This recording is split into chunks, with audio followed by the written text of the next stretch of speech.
everyone. This is Rachel Lang, and I am the Outreach Director for NCGR, and I'm here today with David Perloff. Hi, David. Hi, Rachel. And you are with the Boston NCGR chapter. Are you the president of the Boston? Yeah, I'm president of NCGR Boston chapter, yep. Excellent. And you have the New England Astrology Conference coming up next weekend.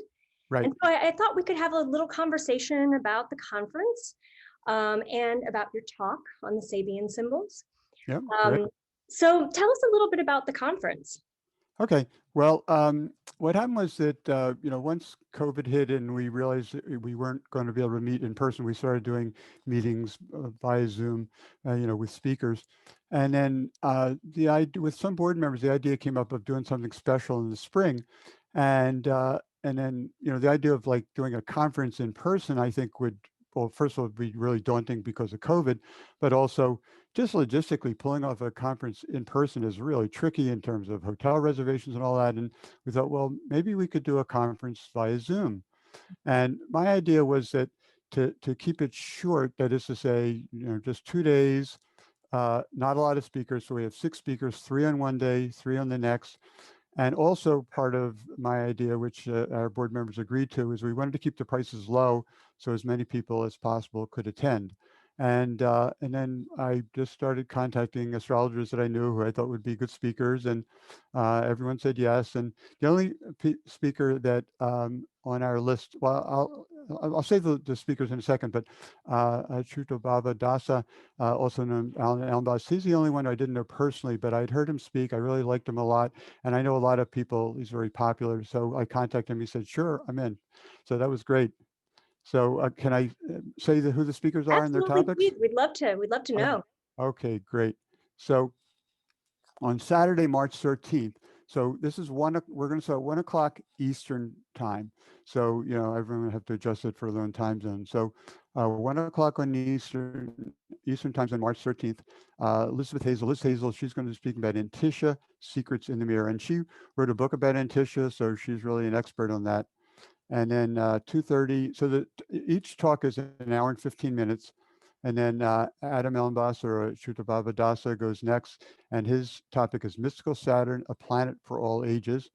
And then Ramya Krishnamurti, who, Rachel, I know you know, she's an NCGR National Board member. Yes. She's also a Boston board member, and she'll be speaking about karmic remedies for Vedic and Western astrologers. And she's someone who is well-versed in both Vedic and Western astrology. And she's spoken for our chapter, spoken for at NCGR National, at UAC. She's really good speaker. So I think that'll be a great day. Now on a Sunday, Lynn Bell will be our first speaker, 1 o'clock Eastern. Her topic is Body and Psyche, the Archetypal Language of Planets and Symptoms. So, I've heard Lynn speak a lot of times, and she's fantastic. I mean, her talks are always wonderful. And then Margaret Gray, your friend and mine, Rachel, will relationships change with the Jupiter, Uranus, and Saturn Uranus squares? And relationships is kind of Margaret's specialty. She worked with relationships with Armand for quite a while, Armand Diaz. And so this is a topic that I think she'll do a great job with.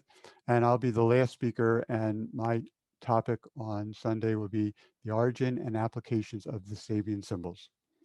And let me just say the pricing. So you can sign up for either both days or one day. For both days, it's $79, but we have a discount for any NCGR members, just $69. So that's, I think, it's a pretty good deal for a 2-day conference. And then for one day, if you want to sign up for just one day, it's $40 for NCGR and $45 for anyone else. That's So great. that's the story. So yeah, so we're excited about it. Oh, those topics sound so fascinating, and I'm familiar with the work of all the speakers, and so I think this is just going to be a great conference. Are you hoping for this to be an annual conference? Yes, we're hoping if it goes well, and we've had a good amount of signups so far, and I think unless we hit some kind of really unforeseen logistical tanglement or something to make us feel like, oh no, we don't want to go there again. Yeah, I think it's going to win. All the speakers have been delightful to deal with, so that's been great for me because I've been doing the coordinating, so that's been wonderful. And yeah, I think if all goes well, and no reason to think it wouldn't, we'd like to do it again next year. Excellent, excellent. Well, I wanted to segue and talk a little bit about your topic, about the Yep. Sabian symbols. This is a topic that I'm really passionate about. I regularly use the Sabian symbols in my work. I regularly use them when I write my monthly horoscope column.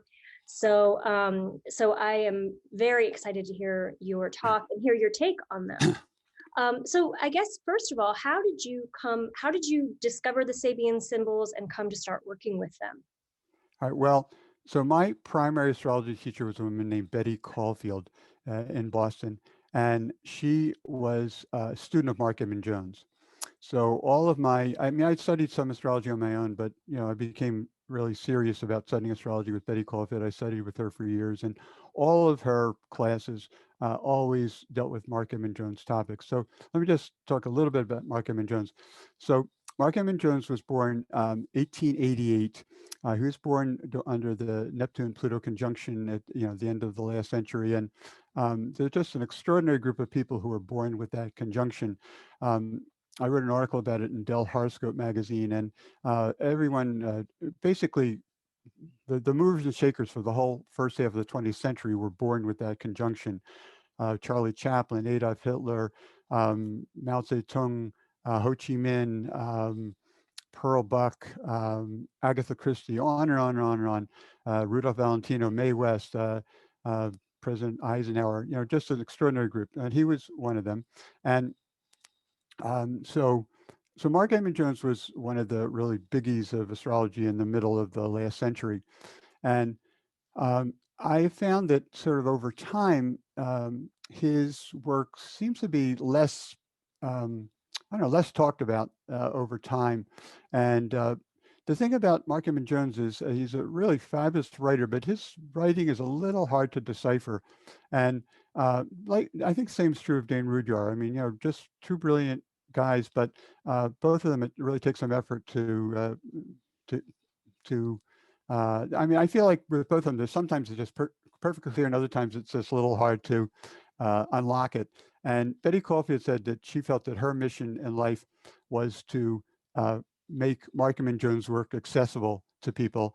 And I feel as Betty's student, I'm trying to continue that tradition. So anyway, Mark Edmund Jones, he wrote about a lot of things that other astrologers have written about, but there's some of the things that are unique to him are the planetary patterns like bucket and bowl, locomotive, and so on. That was the Mark Edmund Jones concept. The concept of mental chemistry, which has to do with the way people pick up and process information, that was unique to him. And another thing that is on his resume, let's say, is the Sabian symbols. Now, some people think that the Sabian symbols came from Dane Rudhyar, and if it's okay with you, I'll sort of tell the story of how the Sabian Yes, symbols came please about do. and Dane Rudhyar's role in it. So Mark Edmund Jones had this idea of that the of the to have one symbol for each degree of the zodiac, 360 degrees in zodiac, 360 symbols. And he had two students, and so Mark Edmund Jones was not psychic himself. He was an intuitive, but not a psychic. And he had two students who were psychic, and he chose, of the two students, he chose Elsie Wheeler.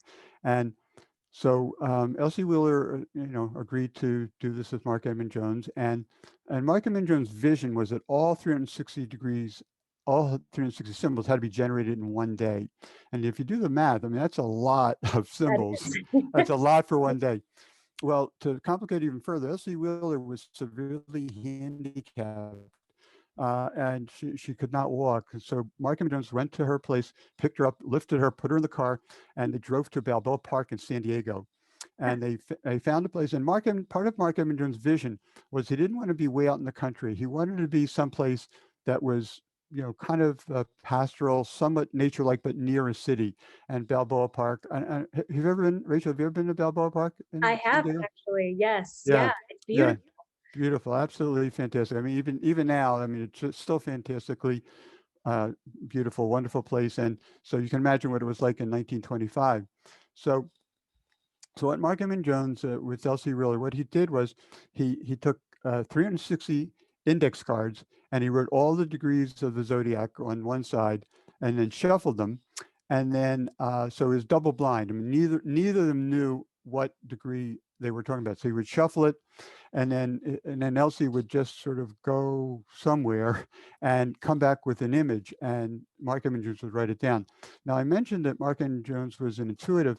So Mark Edmond Jones was not, well, let me just back up another second, which is to say that, I mean, I've read a lot about the Sabian symbols, but there's a group called the Sabian Assembly, which was founded by Mark Edmond Jones, and it's still going now. I mean, they're still members, they still have meetings, and I was fortunate enough to be invited several times to speak for the Sabian Assembly. And even though I never met Mark Edmond Jones, a number of the people there did know Dr. Jones, met him, and so on. And so one of the things I learned from them was that that Dr. Jones was not a passive note taker, that he was actively involved in the process, and that there were some symbols where he just said, no, that doesn't feel right. And Elsie really came up with another symbol. I wasn't aware of that So before. That's really interesting. I yeah, wasn't aware. I was aware that I was aware of her clairvoyance, but I didn't know that he right. participated in that too. Right. Yeah. Yeah. So they got, halfway through or partway through, and they took a break, and I think they actually drove somewhere, if I remember correctly, and had lunch, and then came back. But they stuck with it, and they got it all done in one day. So and also the one. So I'll give you one example of a Sabian symbol right now, which is that I was Elsie, in the talk, I'll talk about Elsie Wheeler's chart as well as Mark Edmond Jones's, but Elsie Wheeler has a pretty amazing chart. Like you can kind of see the intuitive ability in her chart. But I was wondering about connections between their charts. And sure enough, they have many, like, very close conjunctions when you do the synastry between their charts. And I think probably the most interesting one is Mark Edmond Jones has Saturn at his midheaven, same degrees as midheaven. And that is the same degree as Elsie Wheeler's North Node. Oh, wow. Isn't that Wow. wild? That is so wild. Yeah. So that degree, and I'm going to read this, is 18 degrees of Leo. And the symbol for that is a teacher of chemistry. So I'm reading from Mark Edmond Jones' book, but I'll get to in a second. I'll get to Dane Rudyard's books. So so in all three of the books, the two Rudyard books and the Mark Edmond Jones book, there are some explanations beside just the symbol. So for this one, Mark Edmond Jones' book starts with a teacher of chemistry and says, "This is a symbol for the human mind's illimitable power for penetrating into the deeper mysteries of an everyday world." I mean, it goes on, but I think that's I mean, that basically describes exactly their process yeah, in coming up with the symbols. right, and yeah, so I think that right, and it's a perfect image about the symbols. That the power for penetrating into deeper mysteries of an everyday world, and also, yeah, like I said, it had to do with Mark Edmond Jones' vision of that where they would meet should be close to the everyday world, not way out in the country, close to a city, and of course Balboa Park is within the city of San Diego. So this was 1925. Mark Edmond Jones, the next thing that happened in the Sabian symbol history is in 1931, Mark Edmond Jones published a mimeographed copy of the symbols. And at that time, Dane Rudyard is about 7 years younger than Mark Edmond Jones. Dane Rudyard was also born with the Neptune-Pluto conjunction. And there was a period where Dane Rudyard was Mark Edmond Jones' student. And Dane Rudyard asked for Mark Edmond Jones' permission. Dane Rudyard had these mimeographed lists of the symbols and asked for Mark Edmond Jones' permission to work on the Sabian symbols. And Mark Edmond Jones said, "Wonderful, yes, please do." So the first book that came out on Sabian symbols was Dane Rudyard's Astrology of Personality. That's this one. I have that book. And it's a classic. Right, and that came out in 1936. Mark Edmond Jones' book, the one I read from earlier, this one, that one did not come out until 1953, a long time later. And then following that, Dane Rudyard's Astrological Mandala came out. That came out in 1973, and that also talks about the Sabian symbols. So, I think it's understandable maybe that some people may think that the Sabian symbols came from Dane Rudyard because of those two books, but actually, as I said, they came through from Mark Edmond Jones and Elsie Wheeler. Wow, that's such a fascinating story. And I love that intersection. I think the story perfectly illustrates how you can use astrology with other modalities, how you can combine intuition and and astrology. Um, and so do you actually work with the Sabian symbols in your practice? I do. And before I answer that, I just want to follow up on what you said about intuition. Because see, my feeling about the Sabian symbols, it's not like sometimes people use Sabian symbols for like in a horror sense, and I do that myself. But the thing about it is that Mark Emmon Jones himself said every Sabian symbol can be interpreted in a myriad of ways. So, in other words, like some people say, "Oh, this is a great Sabian symbol," or "This is a terrible Sabian symbol." Well, the thing about it, my feeling about it is that the Sabian symbols, the best use of them is as an aid to intuition. In other words, that the same with tarot, right? I mean, any tarot card can really have a lot of different meanings depending on the context, right? So, the thing about the Sabian symbols, what I recommend with that is to read a symbol and just see what your reaction to it. If you're trying to use it for a yes, no, or is this a good idea, or should I proceed, or whatever. It's not that any. I mean, there's a website that has like, oh, it's a tarot, yes, no. But the thing is, same idea with Sabian symbols, that there are Sabian symbols websites where you can like ask a question and a symbol will come back. And I think in all cases, the best thing is to use it as an aid to your intuition. In other words, like, don't let the symbol or don't let a tarot card override your intuition. I mean, like the important thing is what it means to you. So anyway, I'm glad you said the word intuition because I think that's really key. The Yeah, key with this. sure. I mean, because within each symbol, I mean, it's a whole picture. Within each Sabian symbol, Yeah.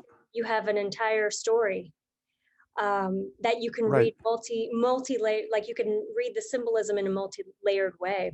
Right. Right. And one thing Mark Edmund Jones does in this one, that he gives a positive and negative manifestation. So I mean, every symbol really has can mean a lot of different things. It just depends on where you go with it. Okay, so to answer your question about how I use it, um, I will say that there are some people who live and breathe Sabian symbols. They look at every planet in a chart and they can come up with some explanation. I have to say I don't use Sabian symbols that way. I would say I do not live and breathe Sabian symbols. But I have a astrological friend, colleague, who a Portuguese woman, and when I was in Portugal, I actually gave this Sabian symbol talk in Portugal, and I was talking to her about it, and she said that her view of it is the Sabian symbols don't always work, but when they work spectacularly, and that's kind of more So my view true. of it. Yeah. Yeah, yeah. Um, so anyway, so as far as how I use it, one I would say there are two ways that I use it. One is for chart rectification, and that is, say a person knows their birth time, but only approximately. They may say, "Oh, my mother said I was born 8 p.m." So what you can do is, uh, uh, the degree of the ascendant, changes approximately every 4 minutes. So, so you could read maybe so you could read, and I've done this. You could read with a client. You could read maybe 5 symbols surrounding 8 o'clock, and often the client will say, "Oh my God, that one really resonates for me." And so you can just kind of rectify the chart that way. So it's a quick way to rectify a chart, and you could just move it a few minutes one way or the other, and maybe you're off by 2 or 3 minutes, but it's better than being off by 15 minutes. And it's kind of cool too, in terms of chart readings for someone to, kind of get engaged that way to say, oh my God, yes, that image just, feels right. And one of my astrology colleagues, she uses it even more than I do. And I don't know if she does in every reading, but many of her readings, she'll do that technique because even if someone says, 8:14, that time is not necessarily exactly right either, So anyway, so that's one way to use it. And the other way is from a horary sense. And sometimes when I'm just on a very minor basis, I'm trying to decide, should I do this or not, or should I wait, or is this a good time or whatever. So sometimes I'll look at the Sabian symbol for uh, mostly I would look at the Sabian symbol for the ascendant, because that's what moves the most quickly. And sometimes when I look at it and say, oh, again, this intuition, sometimes I'll feel like, you know what, yeah, maybe I'll just wait a little bit. And then sometimes I wouldn't even look for a later symbol, I'll just say, well, I just feel like a better time and I'll go with it. So I think that's another way you can work with Sabian symbols. Yeah, that's fascinating. I've never thought about it for rectification, but that makes a lot of sense. Yeah. With Yeah. these in particular, that really makes sense. Yeah. Because I think people who feel pretty sure that they know their ascendant, often the Sabian symbol will really resonate for them. Absolutely. Yeah. I feel that way about my own chart. Right. Yeah. Um, so students of mine have often asked, and I thought maybe you could clarify this question too. Yes. When you're reading the Sabian symbol, Yeah. with every astrological point in a chart, there are degrees and minutes. Right. And so you might have something that's like 17 Leo, 20 minutes or something Right. like that. Yeah. How do you go to the 17? Do you go up? How do you know what degree to use? Right. Yeah. Well, there's actually a clear rule on that you always go to the next higher degree. So, and this may sound weird, but my understanding of it, because I've had some go rounds or discussions with people about this, and my understanding of it. Well, let's start with the easy one. If it's 17 degrees 1 minute, there's no question it's 18 degrees. So all the way up to 17:59, 18 degrees. You always go to the next higher.